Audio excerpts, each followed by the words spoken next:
El tema que l'ha portat aquí en específic era la qüestió del llibre i inserint-lo dins la problemàtica del llibre infantil i juvenil a l'escola. Nosaltres ens n'ocupem des de la Generalitat, des del Departament de Cultura i concretament des del Servei del Llibre, a base de promoure l'edició i a base de potenciar també la difusió. I una de les formes de potenciació d'aquesta difusió són aquestes exposicions itinerants, una de les quals és la que ha vingut aquí, a aquesta Universitat Catalana d'Estiu de Prada.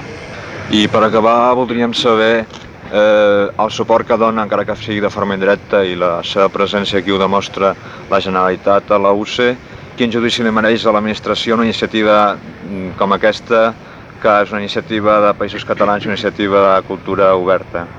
És una d'aquestes iniciatives privades, diríem, que s'han tirat endavant. La Generalitat com a institució mostra doncs, el seu interès. L'any passat crec que va ser aquí el conseller de Cultura.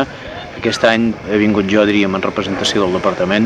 Hi ha un director general representant d'un altre departament, encara que no ha vingut oficialment, doncs, el fet d'haver vingut doncs, un director general del Departament de Comerç i Turisme doncs, és una forma, diríem, indirecta de suport.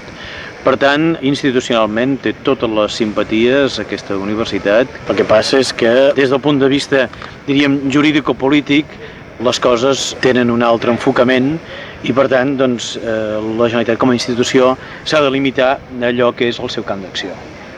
Doncs molt bé, molt agraït en nom de Ràdio UCE i moltes gràcies.